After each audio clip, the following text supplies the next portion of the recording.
మీరు గోకర్ణంలో ఎక్కడైనా ఓ చెరువులో స్నానం చేశారనుకోండి, అది తీర్థమే. గోకర్ణ క్షేత్రం మొత్తం మీద ఎక్కడైనా మీరు ఓ రాయి మీద పువ్వేశారనుకోండి, అది శివలింగమే. గోకర్ణ క్షేత్రానికి ఉన్న గొప్పతనం ఏమిటంటే, గోకర్ణ క్షేత్రమంతా శివలింగములే, గోకర్ణ క్షేత్రమంతా తీర్థములే. అందుకే కోటి తీర్థ క్షేత్రం అక్కడే ఉంది. అందుకే గోకర్ణ క్షేత్రంలోకి అసలు ప్రవేశించడం కానీ, గోకర్ణంలో ఉండడం కానీ, గోకర్ణంలో ఏదైనా నోము కానీ వ్రతం కానీ చెయ్యడం కానీ అంత తేలికైన విషయములు కాదు అంటారు. స్కాంద పురాణంలో గోకర్ణ క్షేత్ర మాహాత్మ్యము అని అసలు నిజంగా ఎన్ని విషయాలు చెప్తారో ఆ గోకర్ణ క్షేత్రం గురించి. నోటితో చెప్పడానికి కూడా అమ్మ బాబోయ్ మనం ఉచ్చరించద్దనిపిస్తుంది. అన్ని మహాపాపములు చేసింది ఒక స్త్రీ.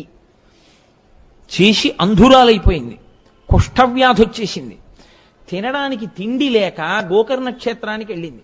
కళ్ళు లేవు, ఎవరన్నా ఏదైనా తినేది వేస్తారేమో అని ఒక శివరాత్రి నాడు అక్కడ కూర్చుంది. అందుకే మనకి పెద్దలు ఒక మాట చెప్తారు, నీ జీవితంలో ఎప్పుడైనా 4 ఒక్కసారి దొరికితే నీ అంత ధన్యాత్ముడు లేడు అని చెప్తారు. 4 ఒక్కసారి దొరకాలి. 1, నువ్వు గోకర్ణం వెళ్ళాలి అసలు. 2, నీవు మారేడు దళములను చేత్తో పుచ్చుకోవాలి. 3, నీకక్కడ శివలింగం ఏ రాయైనా శివలింగమే. ఓ శివలింగంగా నువ్వు అక్కడ భావన చెయ్యాలి. లేకపోతే అక్కడ ఉన్నటువంటి స్వామికి మహాబలేశ్వరుడని పేరు, మహాబలేశ్వర దర్శనం చెయ్యాలి. నీ అదృష్టమైతే అది కృష్ణ చతుర్దశి అయి ఉండాలి. అంటే మాస శివరాత్రి కానీ మహాశివరాత్రి కానీ అయి ఉండాలి. ఈ 4 కానీ ఎప్పుడైనా జీవితంలో దొరికితే వాడు ఈ మారేడు దళాన్ని గోకర్ణంలో ఒక రాయి మీద వేసినా వాడు మోక్షాన్ని పొందేస్తాడు. ఇన్ని పాపములు చేసిన వాడు కానివ్వండి, అంటే చెయ్యమని నా ఉద్దేశ్యం కాదు, కానీ గోకర్ణ క్షేత్రం అంత గొప్పది. అక్కడ సముద్ర స్నానం 365 రోజులు సముద్ర స్నానమే అక్కడ. అటువంటి క్షేత్రంలో ఈవిడ వెళ్ళి కూర్చుంది అన్నం కోసం. ఈ పాపములు చేసినవాడు, అసలు నా నోటితో నేను వర్ణించలేను ఆ పాపాలన్నీ. ఆవిడ కూర్చునుంటే ఒక ఆయన వెళ్ళిపోతూ ఆవిడ్ని చూశాడు.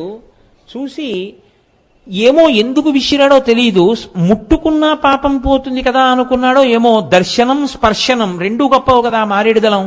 అందుకని ఒక మారేడు దళాల మాలను ఒక దాన్ని ఆవిడ ఒళ్ళోకి బారేశాడు. కంపు వచ్చేస్తోంది, ఒళ్ళు చీము నెత్తురు కారిపోతోంది, కుష్ఠరోగంతో ఉంది, కళ్ళు లేవు, వృద్ధురాలు, ఆకలి, ఏడుస్తోంది. దగ్గరికి వెళ్లకుండా మారేడు దళాల మాలిల విసిరాడు.